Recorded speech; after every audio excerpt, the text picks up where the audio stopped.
Good morning YouTube. I believe it's the 4th of September and there's a woodpecker. He's very often on that post, that pole. What he finds in that position to dig out, I honestly don't know, but he's certainly enjoying himself. They do come in the garden and feed on the feeders.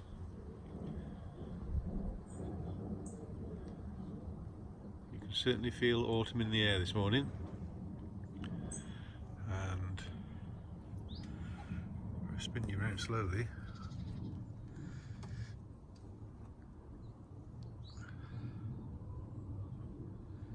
It's about 7:20 and I'll bring you back. I'm going to harvest my carrots today and beetroot. And these are some compost bags that I saved, and I've just used my spent potato compost, which is pretty dry. It's not bone dry, but it's pretty dry, and just layered them, put a layer on the bottom, and I will put my carrots in and cover them over until they come to the top, and then these trays are all stackable, and they will go in the shed. The reason I'm harvesting so early is because some mice have set in a bit. They've got plenty of cover, and they're starting to, well, I don't want them to start making too much of a mess.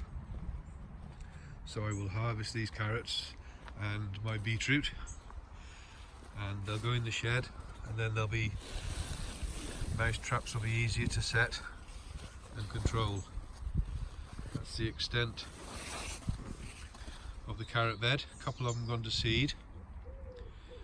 I shan't save the seed on those. I've been reading up on it, and to keep the genetics you need quite a few to pollinate each other, and there is 3 or 4 varieties in there, so I shan't be keeping the seed off that. So I'll pull a few out and I'll put them in the barrow and show you, and just show you the process as I go along. Everybody's got their own way of storing things. This is just how I do it, and it suits us.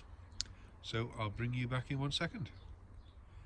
You can see there how close I have sewn these together. I think they're 2 inches apart, so obviously not going to get massive carrots, but they're all clean. I have just seen 1 or 2 mice, slugs,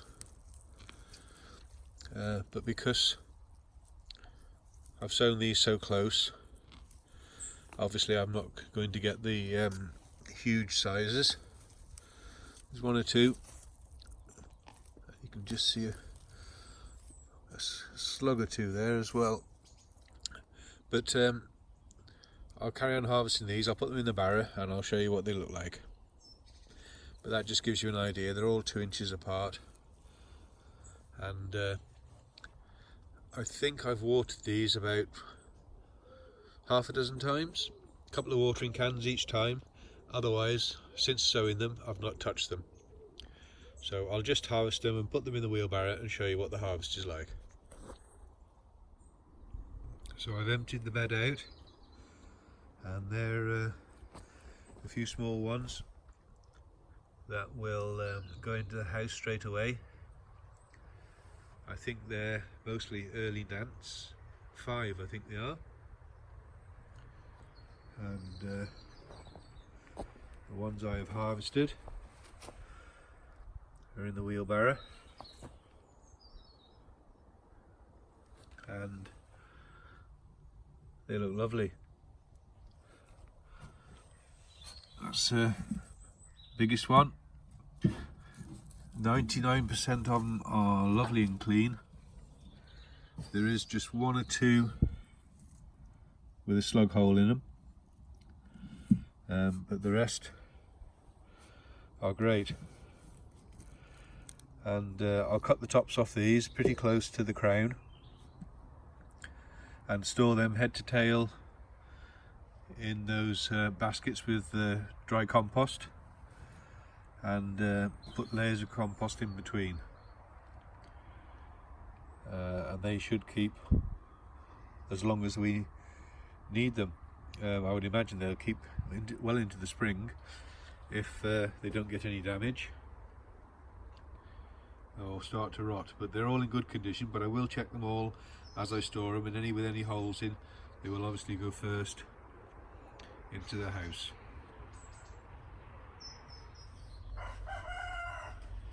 So that's how I layer them in the trays, and then on there, I can do this one-handed.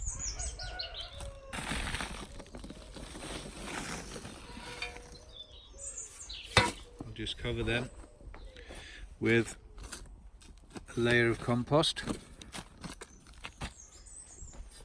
I'm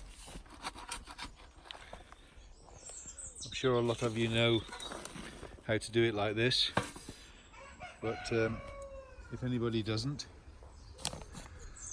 if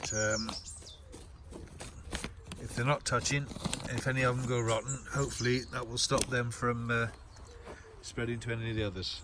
And then just keep layering it up till the top of the tray, and then hopefully I'll have enough for the next tray as well. And I'll carry on doing these, and then I'll bring you back when I show you some of the beetroot. So here are the beetroot, some further down there, and different ones here. I'm going to harvest all of these. We've been picking all summer and using them as a veg, and I believe the wife has done some pickles as well with the smaller ones. I made some relish, and I'll be looking for a recipe also for some beetroot pickle. So I'll pull all these and I'll show you what the harvest is, and the principles will be pretty much the same for storage as well. So I'll pull these and bring you back in a few minutes. So it's time for a cup of tea. That was a present off the wife. This beetroot is not long been sown, and it looks very well and healthy. That should put on some growth for some small beets for the house. So I'll leave all those. There's 3 rows there, 3 different varieties, and this is the extent of today's harvest. Now all the larger ones will go into storage, the same as the carrots, and I won't cut the tops off these. I will screw the tops off. If you cut them off, they bleed, but I'll screw the tops off these, and the larger ones will all go into storage the same as the carrots, like I say, and the smaller ones will go for pickles and things like that. These cylindrical ones are absolutely beautiful. They're not called cylindrica. I've just been in the house to see if I can find the packet, but I can't find it. But if I do find the name, I'll have to look back on my order list. I'll let you know. But they are so smooth, they really are well worth the effort. And I've got the Bolt Hardy as well. And the golden beets, they're not quite as sweet as the beetroot, as the red beetroot, but would I grow them again? Definitely. They are nice. They've got a bit more of an earthy flavour, but they're definitely worth the effort. And you can see they're a nice size.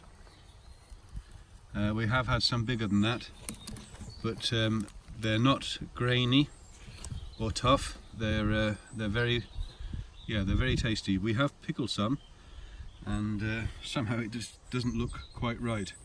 Pickled beetroot should be purple, and they're not. But we'll see what they come out like anyway. But yeah, golden beets, I would definitely recommend them, and definitely grow them again. Like I say, not quite as sweet as the other beetroot. So I'll get these into storage, and I'll bring you back when I've finished. So So there we have it. Out of all those carrots, that's the only pile that had any damage. A couple of holes and a couple with a split in. 2, 4, 5, about 10 carrots. Those there are just small ones which will go straight into the house. And there's some small beetroot that will go for pickling. Both the orange beets and the ordinary beetroot. And there's some of my onions and shallots that will go straight into the house as well, which haven't quite met the grade for storage. Those are my onions, and you can see they look nice. They're all ready for storage now. They've dried off nicely. And if I just bring you round, those are the banana shallots.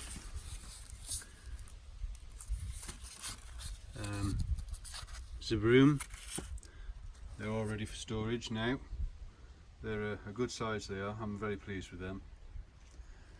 And I have 2 crates of carrots and 2 crates of beetroot, and there's the rest of my onions. Tops all cut off and they're dry now, and they'll all go into storage.